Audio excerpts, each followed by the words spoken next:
ಬೆಂಗಳೂರು ನಗರದಲ್ಲಿ ನಡೆದ ಸುದ್ದಿಗೋಷ್ಠಿಯಲ್ಲಿ ಜೈ ಭೀಮ್ ಅಖಿಲ ಭಾರತ ದಲಿತ ಕ್ರಿಯಾ ಸಮಿತಿಯ ಸಂಸ್ಥಾಪಕ ಹಾಗೂ ರಾಷ್ಟ್ರೀಯ ಅಧ್ಯಕ್ಷ ಬಿಆರ್ ಮುನಿರಾಜು, ಕಂದಾಯ, ಗೃಹ, ಗ್ರಾಮೀಣಾಭಿವೃದ್ಧಿ ಹಾಗೂ ಪಂಚಾಯತ್ ರಾಜ್ ಇಲಾಖೆಗಳ ಕೆಲವು ಅಧಿಕಾರಿಗಳು ದಲಿತ ವಿರೋಧಿ ನೀತಿಗಳನ್ನು ಅನುಸರಿಸುತ್ತಿದ್ದಾರೆ ಎಂದು ಆರೋಪಿಸಿದರು.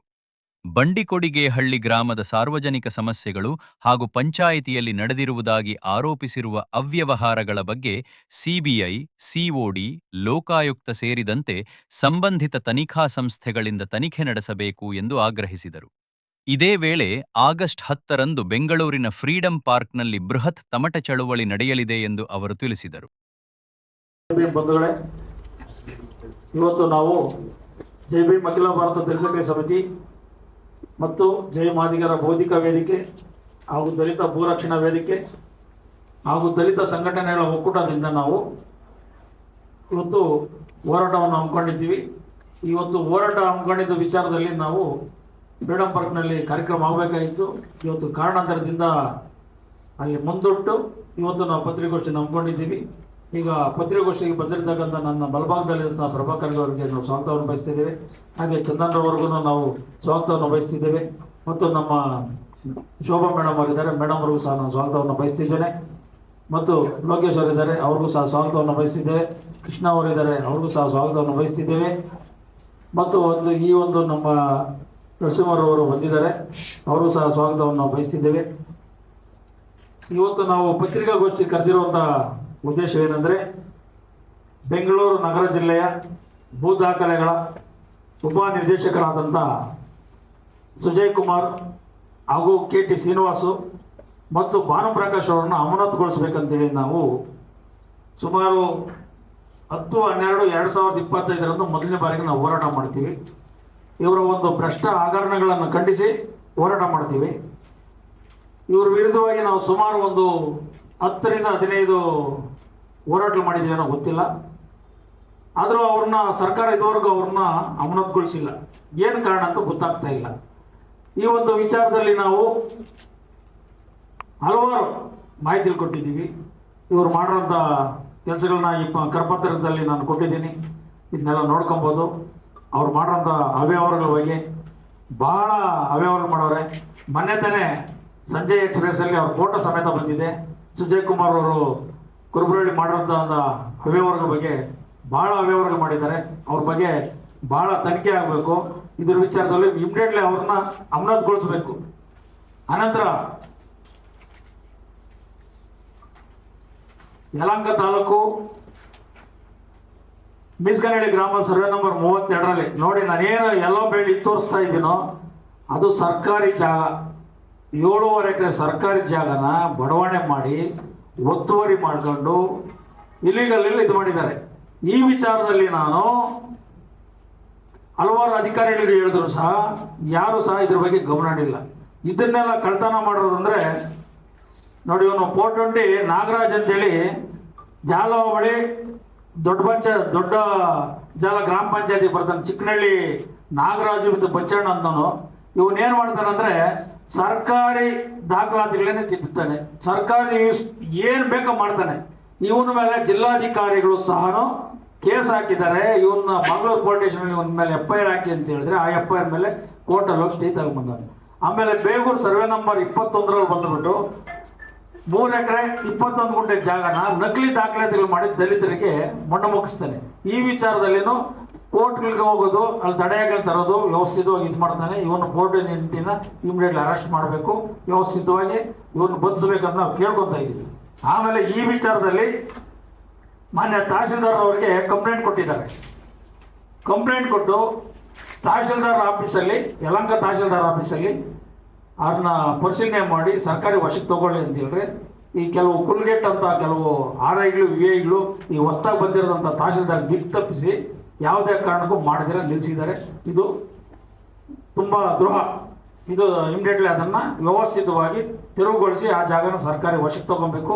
ಇನ್ನು ಬಂಡಿಕೊಡಿಗೇಹಳ್ಳಿ ಸರ್ವೆ ನಂಬರ್ 60, 61, 62, 63, 66 ಆಜುಬಾಜಿಗೆ ಬರುವಂಥ ಜಾಗಗಳನ್ನ ಸರ್ಕಾರಿ ರಾಜಕಾಲುವೆಗಳನ್ನ ಒತ್ತುವರಿ ಮಾಡ್ತಾರೆ. ಇದಕ್ಕೆ ಸರ್ವೆ ಮಾಡಿ ಅಂತ ನಾನು ಹೇಳಿದ್ರೆ ಈ ವಿಚಾರದಲ್ಲಿ ಸರ್ವೇನೂ ಮಾಡಲ್ಲ, ಏನೂ ಮಾಡಲ್ಲ. ವ್ಯವಸ್ಥಿತವಾಗಿ ಸರ್ಕಾರಿ ಜಾಗಗಳನ್ನೇ ಗುಳುಂ ಮಾಡ್ಕೊಂಡಂಥ ಬಂಡ್ಕೋಡ್ಗೆಹಳ್ಳಿಯಲ್ಲಿ ಒಬ್ಬ ಭ್ರಷ್ಟ ಒಬ್ಬ ಪೋಟೊಂಡಿ ಸದಸ್ಯನು ಮಾಜಿ ಆಗಿದ್ದಾನೆ. ಈಗ ಅವನೇನು ಮಾಡ್ತಾರೆ, ಸರ್ಕಾರಿ ಜಾಗಕ್ಕೆ ನೈನುಟೆನ್ಗಳು ಹಾಕ್ಕೊಂಡು ಸರ್ಕಾರಿ ಜಾಗದಲ್ಲೇ TDR ತಗೊಳೋದಕ್ಕೆ ವ್ಯವಸ್ಥಿತ ಹೋಗ್ತಾರೆ. ಆ ಭಾಗದಲ್ಲಿ ನಮ್ಗೆ ತಿಳಿದಿರೋಂಥವ್ರು TDRನ ತಡೆಗಟ್ಟಾಗಿ ಅವನ ಮೇಲೆ ಕೇಸ್ಗಳೆಲ್ಲ ಹಾಕಿ ಸ್ಟಾಪ್ ಮಾಡಿದ್ದಾರೆ. ಇಲ್ಲಾಂದರೆ ಅದನ್ನ ಹೊಡ್ಕೊಂಡು ಹೋಗ್ಬಿಡ್ತಾ ಇದ್ದಾರೆ. ಈ ಇಂಥ ಭ್ರಷ್ಟ ಅಧಿಕಾರಿಗಳನ್ನ ನಮ್ಮ ಕ್ಷೇತ್ರದ ಶಾಸಕರಾದಂಥ ಕೃಷ್ಣ ಬೈರೇಗೌಡರು ಇವತ್ತು ಏನು GBA ಫಾರ್ಮೇಷನ್ ಮಾಡೋಕ್ಕೆ GBL ಆಗಂಥ ಕೆಲಸಗಳು ಮಾಡ್ತವ್ರೆ.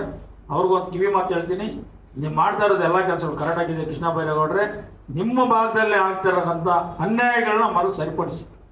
ಯಾಕಂದ್ರೆ ಎಲ್ಲ ಕೆರೆ ಗುಡ್ಡಗಳನ್ನ ಒತ್ತುವರಿ ಮಾಡವ್ರೆ, ರಾಜಕಾಲುವೆಗಳನ್ನ ಒತ್ತುವರಿ ಮಾಡ್ಕೊಂಡವ್ರೆ. ಬಂಡ್ಕೋಡಿಗಳಲ್ಲಿ ಮಶಾಣಕ್ಕೆ ಹೋಗೋಕೆ ರಸ್ತೆ ಇಲ್ಲ. ಇವತ್ತು ಸಮಾಜ ಕಲ್ಯಾಣ ಇಲಾಖೆಯಿಂದ ನಾನು ಅನುದಾನ ಬಿಡುಗಡೆ ಮಾಡಿಸಿ ಅಲ್ಲಿ ಕೆಲಸ ಮಾಡಕ್ಕೆ ಹೋದ್ರೂ ಮೆಟೀರಿಯಲ್ ತಗೊಂಡು ಹೋಗೋಕೆ ಜಾಗ ಬಿಡ್ತಾ ಇಲ್ಲ ಕೆಲವು ಸವರ್ಣೀರು. ಇದ್ರ ಬಗ್ಗೆ ನೀವು ಗಮನ ಹರಿಸಬೇಕು. ಮೊನ್ನೆ 21ನೇ ತಾರೀಕು ನಮ್ಮ ಕಂದಾಯ ಸಚಿವರು ಮತ್ತು ಉಪಮುಖ್ಯಮಂತ್ರಿಗಳಾದಂಥ G. ಪರಮೇಶ್ವರ್ ಸಾಹೇಬರ ನೇತೃತ್ವದಲ್ಲಿ ಈ ಭ್ರಷ್ಟ ಅಧಿಕಾರಿಗಳ ವಿರುದ್ಧವಾಗಿ ನಾನು ಅಲ್ಲಿ ಧ್ವನಿಗೂಡಿಸಿದ್ದೀನಿ. ಇದುವಾಗೇನೋ ಕಿಂಚಿಂದು ಇದು ಮಾಡ್ತಾ ಇಲ್ಲ. ಯಾವುದೇ ಕಾರಣಕ್ಕೂ ಇನ್ನೊಂದು 2-3 ದಿನದಲ್ಲಿ ಸುಜಯ್ ಕುಮಾರ್ ಅವ್ರನ್ನ ನಾನು ಅಮಾನತುಗೊಳಿಸಿಲ್ಲ ಅಂದರೆ 10ನೇ ತಾರೀಕು ಬೃಹತ್ ತಮಟೆ ಚಳವಳಿಯನ್ನು ಮಾಡ್ತೀವಿ. ಅವ್ರನ್ನ ಬಂಧಿಸಬೇಕು, ವ್ಯವಸ್ಥಿತವಾಗಬೇಕು. KT ಶ್ರೀನಿವಾಸನ್ ಅವರು ಒಂದೇ ಜಾಗದಲ್ಲಿ 15ರಿಂದ 18 ವರ್ಷಗಳ ಕಾಲ ಕೇರ್ಪುರಮಲ್ಲಿ ಕೆಲಸ ಮಾಡ್ತಾ ಇರ್ತಾರೆ. ಅವನ ಬಗ್ಗೆ ಲೋಕಾಯುಕ್ತೂ ಹೋಗಿ ಲೋಕಾಯುಕ್ತ ರೈಡಾಗಿ ಸುಮಾರು ದಿನ ಜೈಲಲ್ಲಿ ಇರ್ತಾನೆ ಅವನು KT ಶ್ರೀನಿವಾಸನ ಕೆಲಸ ಏನು? ಇದಕ್ಕೆಲ್ಲ ಬಂದ್ಬಿಟ್ಟು ಸುಜಯ್ ಕುಮಾರ್ಗೆ ಎತ್ಕೊಡೋದು, ಸುಜಯ್ ಕುಮಾರ್ ಹಿಂದೆ ಬಿಡೋದು, ಈ ಥರ ಕೆಲಸ ಮಾಡ್ತಾ ಇದ್ದಾನೆ. ಯಾವುದೇ ಕಾರಣಕ್ಕೂ ಅವನ ಕೆಲಸ ಅವನು ಮಾಡಬೇಕು, ಇವ್ರ ಕೆಲಸ ಇವ್ರು ಮಾಡಬೇಕು. ಅದನ್ನು ಬಿಟ್ಬಿಟ್ಟು ಮೊನ್ನೆ ಯಲಹಂಕದಲ್ಲಿ ಇವ್ರದ್ದು ಕೆಲಸ ಆಯ್ತು ಅಂದ್ರೆ ಇವರು ಕುಂಬಾರಳ್ಳಿದು ಕೆಲಸ ಆಯ್ತು ಅಂತ ಹೇಳಿದ ಕೂಡಲೇ ಈ ಒಂದು ವಿಚಾರದಲ್ಲಿ ಬಂದ್ಬಿಟ್ಟು ಅಲ್ಲಿ ಮೊನ್ನೆ SR ವಿಶ್ವನಾಥ್ ಅವ್ರದ್ದು ಬರ್ತ್ಡೇ ಇತ್ತು. ಆ ಬರ್ತ್ಡೇ ಟೈಮಲ್ಲಿ ಬಂದ್ಬಿಟ್ಟು ಅಲ್ಲಿ ಏಕಾಏಕಿ ಅವರೇ ಬಂದ್ರು, ಆಫೀಸ್ ಬಂದು ಕಚೇರಿಗೆ ಬಂದರು. ಕಚೇರಿಗೆ ಬಂದ ಕೂಡಲೇ ಎಲ್ಲ ಎಂಕ್ವೈರಿ ಮಾಡ್ತಾ ಇದ್ರು. ಏನಪ್ಪ ಎಂಕ್ವೈರಿ ಮಾಡ್ತಾವ್ರೆ ಅಂತ ನಾವು ನೋಡ್ತಾ ಇದ್ರೆ ಬೇರೆ ಬೇರೆ ಯಾವ್ದು ನೋಡೋಕೆ ಅವರು ಬದಲಾವಣೆ ಆಗಿರೋದನ್ನ ಅವ್ರ ಮೇಲೆ ಏನು ತೊಂದರೆ ಆಗಿದೆಯೋ ಆ ತೊಂದರೆನ ಮುಚ್ಚಾಕಕ್ಕೆ ಬಂದಿದ್ದಾನೆ ಅಲ್ಲಿಗೆ. ನಾನು ಬೇರೆ ಅನ್ಕೊಂಡು ಬಂದವನ ಅಂತ ಹೇಳ್ಕೊಂಡಿದ್ದೀನಿ. ಆಮೇಲೆ ಮುಚ್ಚಾಕ ಬಂದ ಆಮೇಲೆ ನನ್ನ ಕರೆದ ಮಾತಾಡಿದೆ, ಮುನ್ರಾಜರೇ ನಿಮ್ದೇನಿದ್ರು ನಮ್ಮ ಹತ್ರ ಬನ್ನಿ, ನಾನು ಮಾಡ್ಕೊಡ್ತೀನಿ, ನಿಮ್ಮ ಕೆಲಸಗಳ ಬಗ್ಗೆ ನಾನು ನೋಡ್ಕೊಂತೀನಿ, ನೀವೇನು ತಲೆನೇ ಕೆಲ್ಸ್ಕೊಳಕ್ಕೆ ಹೋಗ್ಬೇಡ್ರಿ ಅಂತೇಳಿ ನನಗೆ ದಿಕ್ ತಪ್ಸಕ್ಕೆ ಬಂದ. ನೀನೇನಪ್ಪ ನಮ್ಮ ಕೆಲಸ ಮಾಡ್ತೀಯ, ನೀನು ಅವೆಲ್ಲ ಮಾಡಕ್ಕೆ ಹೋಗ್ಬೇಡಿ ಅಂತ ನಾನು ಇದು ಮಾಡಿದೆ. ಮೊನ್ನೆ ಏನಾಗಿದೆ, ಅಲ್ಲಿ ಯಲಹಂಕ ಸಮೀಪ ಇರುವಂಥ ಕೋತಿ ಹೊಸಹಳ್ಳಿಯಲ್ಲಿ ಮೊನ್ನೆ ADLR ಇವರೆಲ್ಲ ಸೇರಿಕೊಂಡು ಆಮೇಲೆ ಸರ್ಕಾರಿ ಜಾಗಕ್ಕೆ ಡಾಕ್ಯುಮೆಂಟ್ ಮಾಡಿಬಿಟ್ಟು ಆಮೇಲೆ ಅವ್ರ ಮೇಲೆ FIR ಆಗ್ಬಿಟ್ಟಿದೆ ಕೊಡಗೇಳಿ ಪೊಲೀಸ್ ಸ್ಟೇಷನಲ್ಲಿ. ಆಮೇಲೆ ಇನ್ನೊಬ್ಬನ ಅಲ್ಲಿ ಗಂಗಾಧರ್ ಅಂತಿದ್ದಾನೆ, ಇನ್ನು ಯಲಹಂಕ AD ಆಫೀಸಲ್ಲಿ. ಅವನು ಜಾತಿವಾದಿ, ದಲಿತನ ಕಂಡ್ರೆ ಅವ್ನಿಗೆ ಆಗೋದೇ ಇಲ್ಲ. ದಲಿತರು ಯಾರು ಅಧಿಕಾರಿಗಳು ಇರಬಾರ್ದು. ಅವ್ರ ಮೇಲೆ ಸಹ ತನಿಖೆ ಆಗ್ತೀರಾ, ಕೆಲವ್ರ ಮೇಲೆ ತನಿಖೆ ಹಾಕ್ಬಿಟ್ಟು ವ್ಯವಸ್ಥಿತವಾಗಿ ಅವ್ರನ್ನ ಪಶುಪಾಲನೆ ಮಾಡ್ತಾ ಇದ್ದಾರೆ ಕೆಲವು ಲೇಸೆನ್ಸ್ ಸರ್ವೆಗಳನ್ನ. ಆಮೇಲೆ ಆ ಭಾಗದಲ್ಲಿ ಒಬ್ಬ ದಲಿತ ಸಮುದಾಯಕ್ಕೆ ಸೇರಿದಂಥ ಒಬ್ಬ ರವಿಕುಮಾರ್ ಅಂತ ಸರ್ವೆ ಇದ್ದಾರೆ, ಲೇಸೆನ್ಸ್ ಸರ್ವೇರು. ಆ ಲೇಸೆನ್ಸ್ ಸರ್ವೇಯರ್ಗೆ ಏನು ಮಾಡ್ತಾರೆ ಇವರು ಹೋಗ್ಬಿಟ್ಟು ಒಂದು ಸರ್ಕಾರಿ ಜಾಗನ ಸರ್ವೆ ಮಾಡ್ರಿ ಅಂತ ಕೊಡ್ತಾರೆ. ಯಾವುದೇ ಕಾರಣಕ್ಕೂ ಸರ್ಕಾರಿ ಜಾಗನ ಅವರು ಸರ್ವೆ ಮಾಡಕ್ಕೆ ಬರಲ್ಲ. ಆ ಜಾಗನ ಹೋಗ್ಬಿಟ್ಟು ಇವ್ರು ಸರ್ವೆ ಮಾಡ್ತಾವ್ರು ಅಂದರೆ ಭಾಳ ಬೇಜಾರಾಗ್ತದೆ. ಅವ್ರ ಕಾನೂನು ಚೌಕಟ್ಟಲ್ಲಿ ಅವ್ರನ್ನ ಅಮಾನತುಗೊಳಿಸಿದ್ದಾರೆ. ಆಮೇಲೆ ಇಲ್ಲಿಗಲಲ್ಲಿ ಅಮಾನತುಗೊಳಿಸಿದ್ದಾರೆ. ಯಾರು ನಮ್ಮ ಉಪನಿರ್ದೇಶಕರಾದಂಥ ಸುಜಯ್ ಕುಮಾರ್ ಇಮಿಡಿಯೇಟ್ಲಿ ಅವ್ರನ್ನ ವಾಪಸ್ ತೊಗೊಂಡು ಇದು ಮಾಡಬೇಕು. ಮತ್ತು ಅವ್ರದ್ದು ಗ್ರೂಪ್ನಲ್ಲಿ ಏನಾದ್ರು ಆ್ಯಡ್ ಮಾಡಿದರೆ ರವಿಕುಮಾರ್ನ ಗ್ರೂಪ್ನಿಂದ ಡಿಲೀಟ್ ಮಾಡೋಕ್ಕವ್ರೆ.